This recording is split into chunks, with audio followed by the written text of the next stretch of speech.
Moyen-Orient est à nouveau au centre de l'attention internationale en raison du conflit en cours entre Israël et le Hamas. La communauté internationale surveille de près la situation et les grandes puissances prennent des mesures face aux tensions croissantes. Les États-Unis ont déployé 2000 soldats, 2 porte-avions et 135 avions de chasse pour empêcher un élargissement du conflit au Moyen-Orient.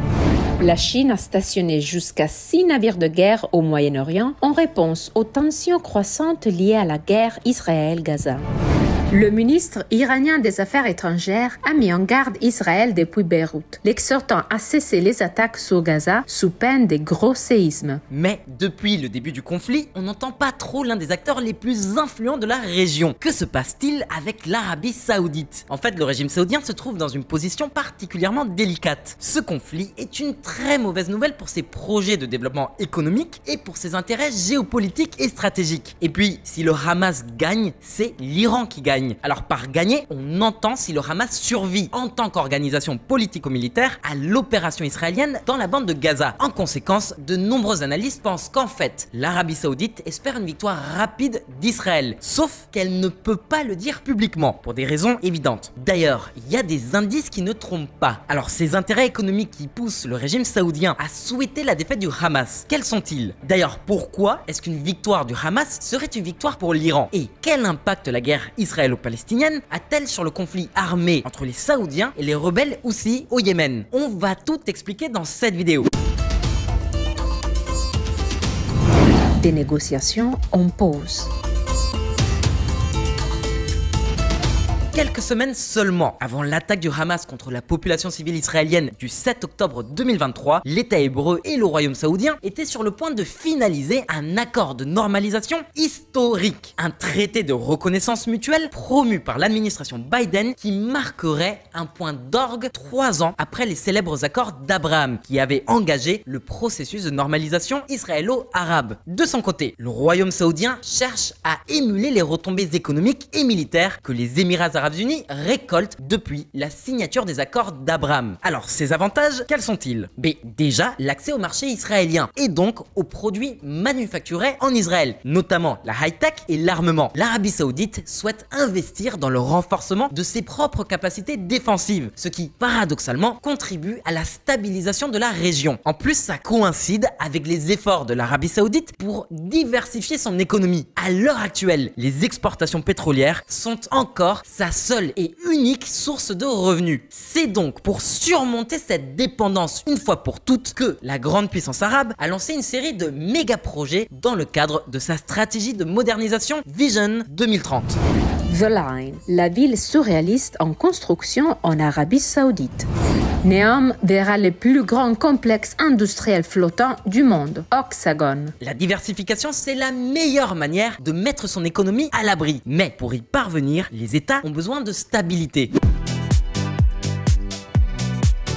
Et l'accord de normalisation qui était en cours de négociation avec Israël et les USA devait justement permettre à Riyad d'atteindre cet objectif. Mais malgré les progrès dans les pourparlers, il restait des obstacles importants. Les demandes saoudiennes, elles n'étaient pas irréalisables, mais elles n'en restaient pas moins très ambitieuses. Elles ont considérablement ralenti le déroulé des négociations. On commence par le volet défense. L'Arabie Saoudite a exigé des États-Unis qu'ils garantissent la protection du royaume saoudien. Ensuite, il a inclus dans sa liste de vœux le développement d'une industrie nucléaire civile avec le soutien des USA. Et finalement, Riyad a exigé des autorités israéliennes qu'elles mettent fin à la colonisation des territoires occupés palestiniens en se retirant de Cisjordanie. Mais pas que. Il y a une petite nuance qui est beaucoup plus importante qu'on ne le pense. L'autorité palestinienne, installée à Ramallah et sous contrôle de Mahmoud Abbas, n'a plus la légitimité politique pour négocier le retour à une solution à 2 États. De toute façon, les négociations sont suspendues depuis que Netanyahou est au pouvoir à Jérusalem. Et ça, l'Arabie Saoudite en est bien consciente. Donc, quand elle a réintroduit la question palestinienne dans les négociations avec les États-Unis et Israël, au lieu d'exiger la création d'un État palestinien comme elle l'a toujours fait,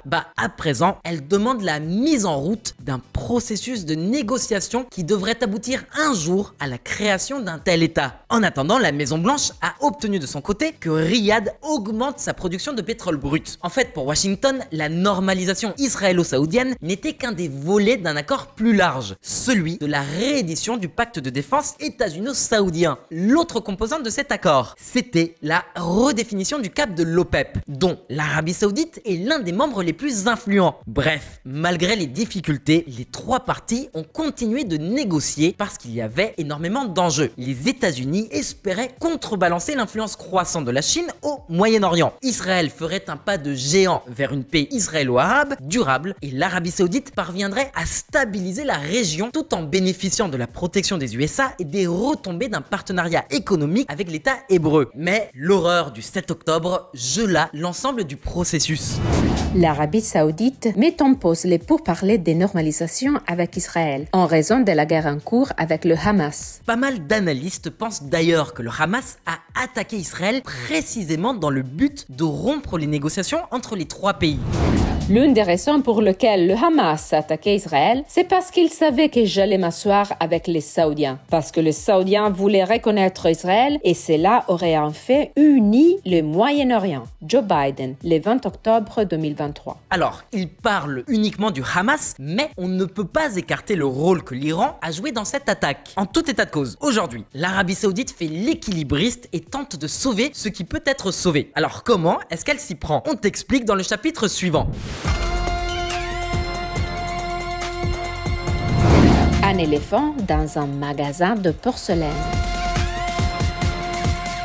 L'attaque du Hamas a provoqué un séisme politique international avec des ramifications inédites. Toutes les grandes puissances se sont positionnées, mais pas que. Alors forcément, les pays arabes ont aussi manifesté leur forte réprobation face à la riposte israélienne, sans toutefois ignorer l'élément déclencheur, l'attaque du 7 octobre. Enfin, ça dépend qui. Le Bahreïn et les Émirats arabes unis, qui sont des alliés d'Israël depuis la signature des accords d'Abraham, ont condamné l'attaque du Hamas. Le Qatar, lui, n'a condamné que la riposte israélienne à Gaza et en Cisjordanie. Après, on n'est pas vraiment surpris du double jeu du Qatar qui finance plusieurs organisations reconnues comme terroristes, les frères musulmans comme le Hamas, entre autres. En revanche, pour l'Arabie Saoudite, c'est un peu plus compliqué. Elle a donc à la fois condamné l'attaque du Hamas tout en appelant les autorités israéliennes à la retenue. Elle réclame donc la mise en œuvre de la solution à deux États et exige le retrait des colons israéliens en Cisjordanie. Le Hamas a mis Riyad dans l'embarras. La maison des Saouds ne sait plus sur quel pied danser. La cause palestinienne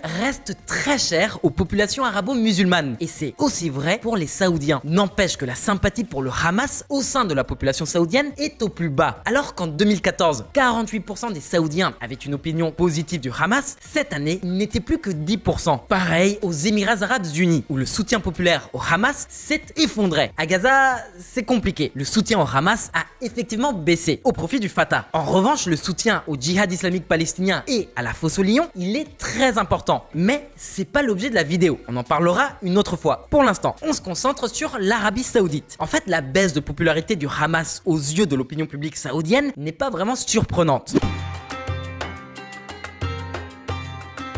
Faut dire que depuis son émergence dans les années 80, les autorités saoudiennes se sont tenues autant que possible à l'écart du Hamas, qui, à l'époque, était une prolongation de l'idéologie des frères musulmans. La maison des Saouds a toujours condamné les frères musulmans, qu'elle considère comme une menace existentielle et comme une source d'instabilité dans la région. Mais il y avait quand même un canal de discussion entre le Hamas et les Saoudiens. Contrairement à Washington, Riyad a reconnu la victoire électorale du Hamas à Gaza en 2006. En fait, c'est à partir de 2011 que cette relation a cessé d'être cordiale. Le printemps arabe a mis la monarchie saoudienne sur les nerfs et tout mouvement d'autonomie arabe représentait une menace. La maison des Saouds a donc soutenu le coup d'État en Égypte destiné à évincer Mohamed Morsi, membre des frères musulmans et proche du Hamas. Depuis, les relations entre Gaza et Riyad se sont un peu crispées, à tel point que la police saoudienne a arrêté des membres du Hamas présents sur le sol saoudien. Et pourtant, ces 2 dernières années, l'Arabie Saoudite et le Hamas se sont à nouveau rapprochés. Alors pourquoi?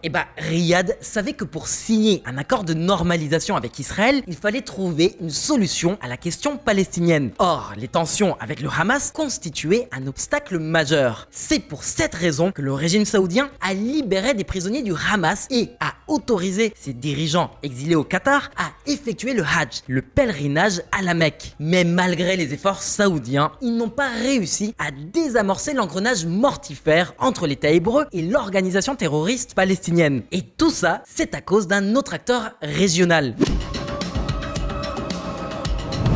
L'Iran, maître du jeu.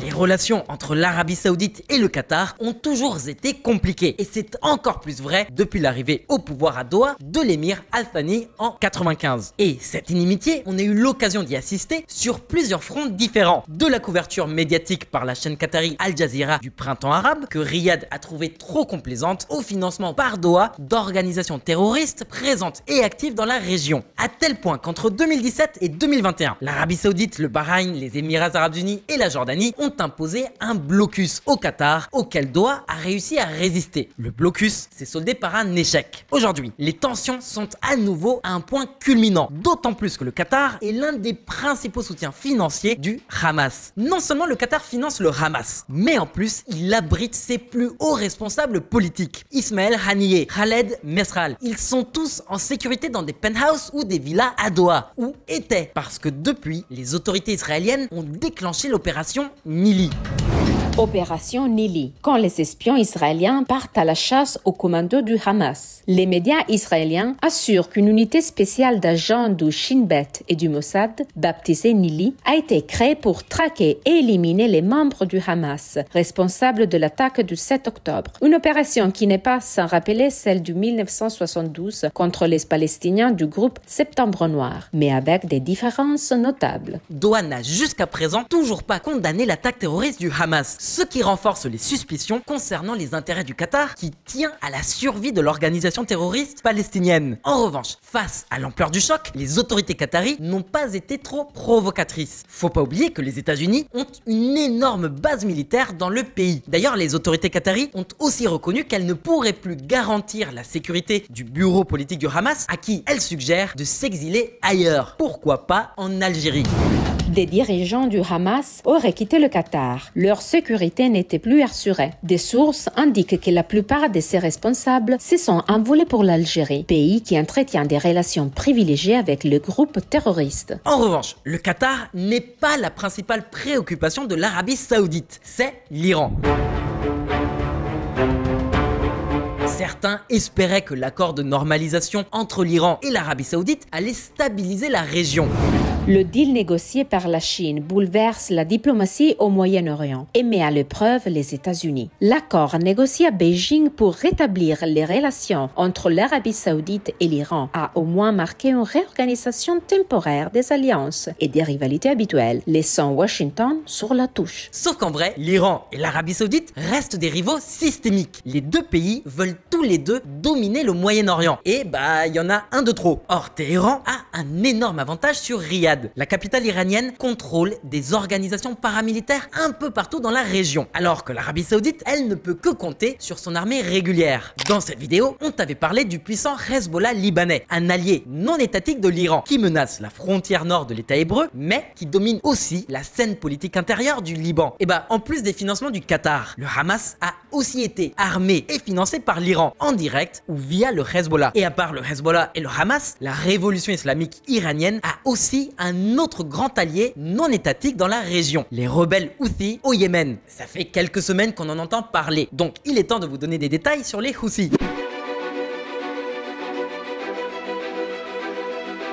En fait, c'est une organisation qui a été créée dans les années 90 pour faire converger les mouvements islamistes zaïdistes du Yémen. Alors pour info, les zaïdistes sont des chiites et les Houthis, on les appelle comme ça parce que leur leader religieux s'appelait Hussein Badreddin al-Houthi. Sauf que voilà, avec le temps, l'organisation s'est radicalisée à tel point qu'en 2004 et en 2010, ils ont déclenché des affrontements avec le pouvoir en place, incarné par le dictateur Ali Abdallah Saleh, que les Houthis accusent de corruption et d'être inféodés aux Saoudiens. D'ailleurs, les Houthis ont joué un rôle central dans le déroulement de la révolution yéménite en 2011 et qui s'est achevé par le renversement de Saleh et l'accession au pouvoir de Mansour Hadi. Là où c'est vraiment parti en cacahuète, c'est en 2014. Les Houthis prennent le contrôle de Sanaa, la capitale yéménite. Le pays sombre dans une guerre civile effroyable qui perdure encore aujourd'hui. Et faut savoir que l'Arabie Saoudite y a directement pris part, à la tête d'une coalition de pays incluant les Émirats Arabes Unis et l'Égypte, afin de sécuriser le passage à travers du détroit de Bab el-Mandeb, une zone cruciale pour le transport des hydrocarbures. Sauf que l'intervention saoudienne s'est frottée à un obstacle de taille. Vous le voyez venir? Eh bah, les rebelles aussi, ils sont soutenus par l'Iran. La marine US dit avoir saisi des armes en provenance d'Iran, probablement destinées au Houthis du Yémen. La marine US saisit 70 tonnes d'un carburant pour missiles iraniens à bord d'un voilier à destination du Yémen.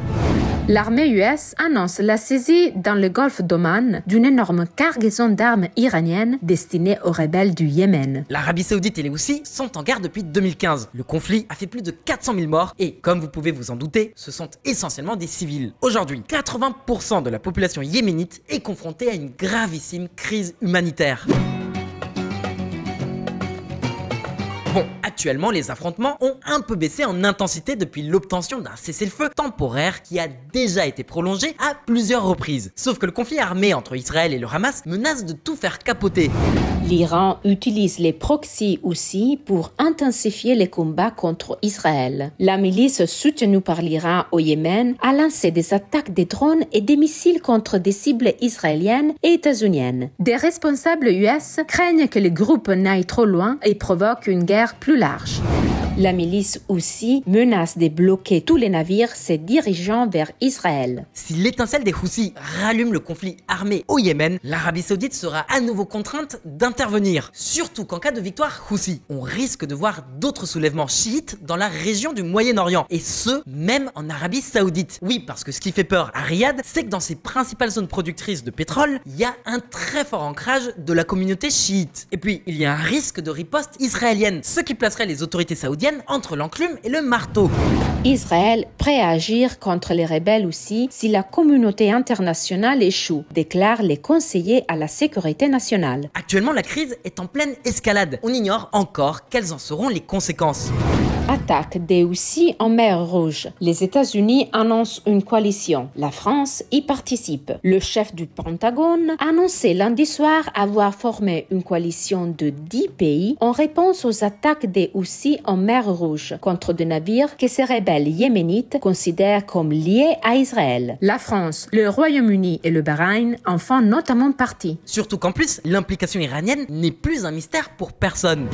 Mer Rouge. Les États-Unis accusent l'Iran d'être très impliqué dans la planification des attaques des Houthis. Alors que les Houthis mènent des attaques ciblant des navires marchands traitant avec Israël en mer Rouge, Washington estime que l'Iran, qui accorde son soutien politique aux Houthis mais dément leur fournir du matériel militaire, leur apporte bien un soutien en équipement, renseignement et financier. Et si les États-Unis ont pour l'heure opté pour la dissuasion, Joe Biden réfléchirait désormais à déclencher des frappes directes contre les Houthis, selon des médias états-uniens. Déjà que les États-Unis et Israël font semblant de dédouaner l'Iran pour sa participation à la préparation de l'attaque du 7 octobre afin d'éviter un embrasement régional, le régime des ayatollahs est en train de jouer avec le feu et il risque sérieusement de se brûler. On t'en parle d'ailleurs dans cette vidéo. Voilà toutes les raisons pour lesquelles on pense que l'Arabie Saoudite espère une défaite rapide du Hamas et donc une victoire israélienne. Les projecteurs cesseraient d'être braqués sur Gaza et la question palestinienne sortirait à nouveau de la scène. L'Iran serait défait et perdrait en influence dans la région. Maintenant, c'est à ton tour de t'exprimer. Penses-tu que l'Arabie Saoudite soutiendra ouvertement l'État hébreu? Va-t-on finir par assister à la normalisation des relations israélo-saoudiennes? Merci de nous avoir écoutés jusqu'au bout. On espère que cette vidéo t'a plu. Si c'est le cas, pense à t'abonner, à liker et à la faire tourner. Nous, on te dit à bientôt sur Diplo pour plus d'actu sur le monde. Tchuss!